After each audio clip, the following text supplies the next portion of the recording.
But she was right, Sera. She showed us a soul can improve. If someone were to ask me for a perfect example of how to push a story and set of characters forward through a song and musical number, I would show them You Didn't Know. Everything in this song is tied into either the character development or plot progression, and it works excellently. The instrumental starting gentle and soft as Emily tries to understand why it is angel dust can't be let into heaven, then the instrumentals picking up in intensity when Charlie starts questioning Sera, furious as to how her friends in hell are being looked down on despite changing for the better, and the lighting for when Charlie starts singing becoming noticeably darker is a brilliant way of showcasing the secret malice lurking behind heaven's facade, especially contrasted with the viewing orb that she goes to, showing angel dust and the others. It emits a bright light, almost as if to say that hell is where the true righteous are residing. And the way the red fires from hell glow around the room when Charlie sings Escape Infernal Blaze, casting the angels of heaven in a hellish light to showcase their own imperfections and hypocrisy, chef's kiss. Then the heavy guitar instrumentals kicking in as Lute and Adam belittle and mock angel dust, Charlie getting angrier and angrier as they remind her that hell is forever, which is also a very dope way of foreshadowing the Hell is Forever reprise later in the song. This part of the song goes so hard. I work out to a lot of music in the show, because despite what my figure would have you think, I do work out.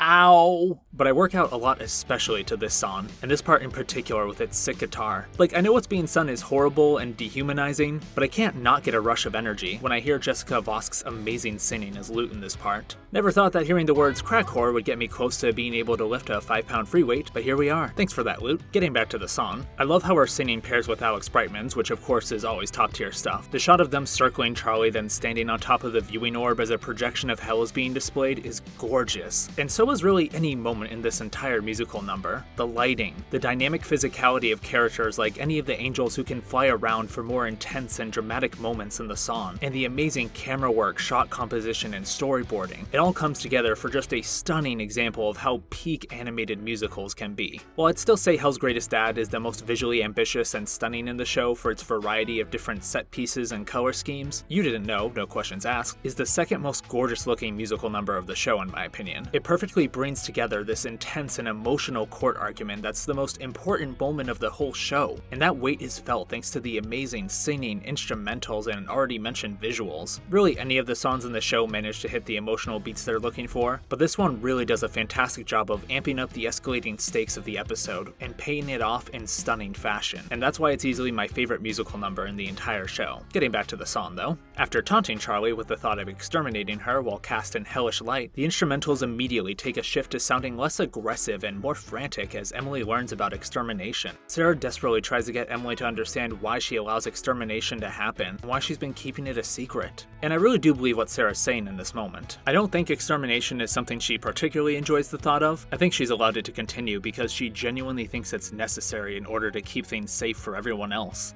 And while I do still believe that, the shot of Sera smiling at Emily with a crazed look on her face as the fires of hell are reflected in her eyes, it's chilling. The instrumentals start to pick up to match with Emily's resolve of rejecting Sera's excuses for the exterminations and Heaven's overall hypocrisy, flying up to look down on both Sera and all of the angels in the court. I love her partial seraphim design that begins with this part. It seems that like Charlie's demonic form, it's tied heavily into her emotional state. The eyeballs added to her dress and halo are a nice halfway point between her human and seraphim form. This sequence ends with her flying back to the viewing orb, which displays a virtuous image of Sera that Emily no longer has. And then starts the best part of the song. As Charlie and Emily hop on top of the viewing orb which displays hell once again, we're treated to an amazing reprise of Hell is Forever, sung by Charlie and Emily. The rotating shot, the altered lyrics from the original version of the song, how the red lighting from hell makes all the colors in the scene pop, especially the yellows of Adam's design when he gets angry upon hearing this reprise. The amazing singing of both Erica Henningsen and Shobha Narayan, and the final shot of Emily and Charlie stepping aside to show the extermination, with Sera sadly looking back at the other angels in the courtroom who are all in shock as this portion of the song wraps up. It's amazing. Much like the souls in hell, someone cooked with this part. I also love how these instrumentals manage to be intense, but it's a much different intensity than the guitar instrumentals with Adam and Lute's part, which come off as more oppressive and harsh, fitting for someone like Adam and his devoted subordinate, who both view themselves as superior in every way to any sinner or hellspawn. Whereas the guitar instrumentals for their section earlier felt like someone butting into the song, which is quite literally what they were doing, the instrumentals for this Hell is Forever reprise feel like a natural escalation of the instrumentals beforehand, and they give off a more elegant, gentle vibe. Not gentle as in weak, but whereas Lute's anger came from hatred and malice, Emily and Charlie Charlie's comes from the unjust nature of the situation and the torment the residents of hell are being put through for no good reason. And this difference in the motivation and type of anger is displayed wonderfully through the two different instrumental styles. This sequence is my favorite moment of the entire show. It's a perfect encapsulation of Hazbin's theme, showcasing how it's often those who are meant to practice messages of love who are the most cruel and judgmental, and it does this by bringing back the amazing song that introduced us to this idea through the character of Adam, and with the show's amazing as always animation and direction. Hats off to everyone involved in this sequence, and the whole show too for that matter. I'm very interested to see if they manage to top this moment for me in season 2, but if not, it's a fantastic high point for the series. Before I even finished the show for the first time, I was pretty sure this song would end up being my favorite, and I was right.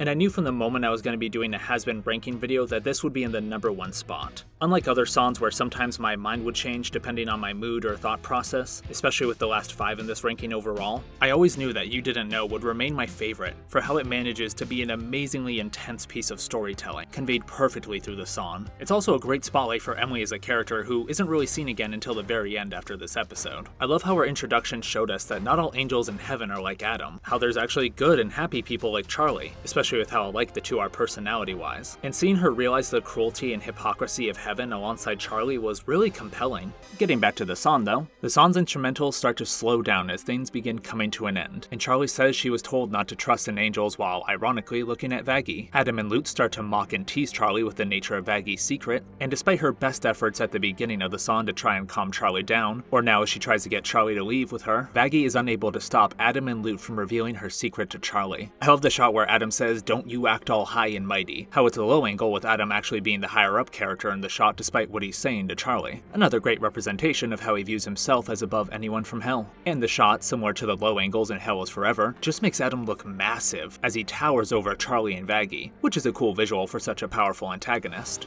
As Adam and Lute bring Vaggie in front of the viewing orb, the song ends with one last flourish, as Adam closes out the song revealing Vaggie's secret, the music swelling for one last dramatic effect, as the realization that her girlfriend was once one of the people slaughtering her citizens fully hits Charlie, the music quickly fading away after the great shot of Charlie's shocked and fearful expression being covered by the shadow of Vaggie's angelic form. What a killer way to end the most intense and dramatic musical number in the show. You Didn't Know is a masterpiece of animated musical storytelling. The way it keeps you on edge the entire time with the shifting conflicts and doesn't let up until the very end with that final outing of Vaggie's former life as an exorcist angel to Charlie, it's amazing, and all of this is done with some of the best visuals in the entire show, and the amazing as always singing from everyone involved in the song. Episode 6 isn't particularly the best written episode of Hazbin Hotel. It's definitely the one that suffers the most from the show's insane pacing. We have one episode to get introduced to heaven, and in that same episode, we're also following a B-plot of angel dust and the rest of the characters dealing with their own issues at a nightclub. And because of this, we basically get introduced to heaven through one catchy if not forgettable musical number, we get to see what a bedroom in heaven looks like, we get the plot twist of Vaggie, formerly being an exorcist, exposited to us by Adam, and then boom, we're in the heavenly courtroom. If we don't get to see Charlie hugging a koala in a heaven zoo in season 2, well, I'm still gonna watch the show because I'm enamored with every aspect of it, but I'll be like, damn, that sucks. And then I'll proceed to buy 5 more t-shirts in the hope that'll give them the extra budget they need to include the koala scene in future seasons. We don't really get a lot of time to explore or get acquainted with this new setting. The best solution in this situation would be to remove the B-plot of Angel Dust and the others, only you can't because it's a crucial factor in the upcoming courtroom scene. And not to mention, I wouldn't want to lose that B-plot because it's really great. Seeing the entire gang in a setting outside of the hotel, seeing how far Angel Dust has developed as a character, and seeing him stand up to Valentino, all while the courtroom in heaven watches to decide whether or not he can be accepted into heaven, it's great stuff. And that's not to mention just the funny parts like Drunk Nifty or Pinchas trying to rizz up Cherry Bomb. I'd actually argue that between Heaven's introduction and this B-plot, the B-plot is the better written segment of this episode. That is until You Didn't Know starts and elevates the whole episode. To the show's credit, I do think it still makes great use of its relatively short time in heaven, especially with the musical number Welcome to Heaven. And thanks to my obsession with Charlie and Vaggie as a couple, when Adam did reveal Vaggie's secret to the audience, I became instantly locked into this episode. All of You Didn't Know kept me on edge from the intensity of the courtroom trial, to Emily's shocking realization of how Heaven's been allowing a yearly genocide of Hell's residents, to Charlie and Emily calling out the angels in heaven for their hypocrisy, all the way up to the final moment where Vaggie's secret is finally revealed to Charlie. Like again, Otaku Box is doing Lucifer's work over here because so many of the takes I've recorded for this section of the video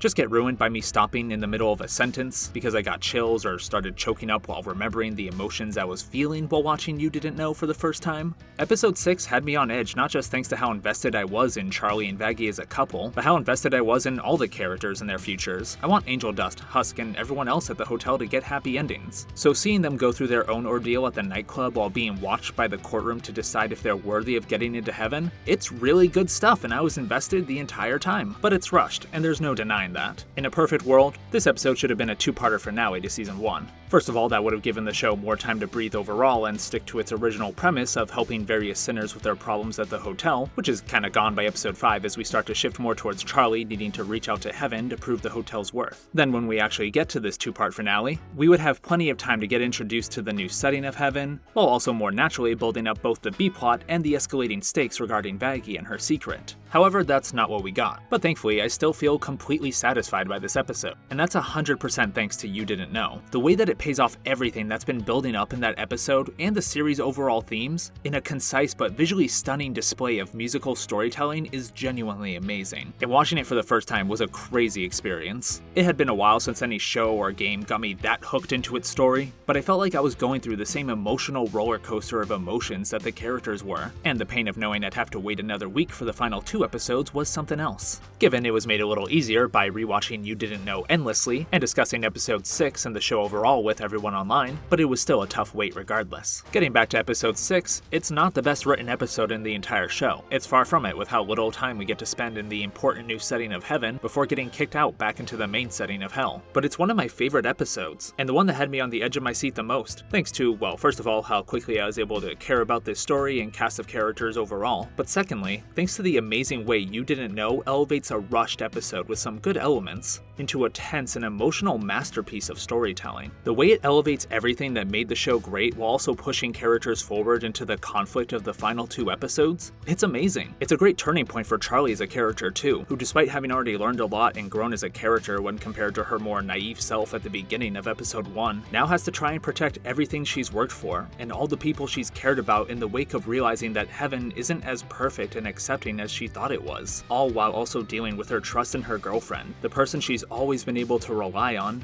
being broken. If hell is forever, then heaven must be a lie. If angels can do whatever and remain in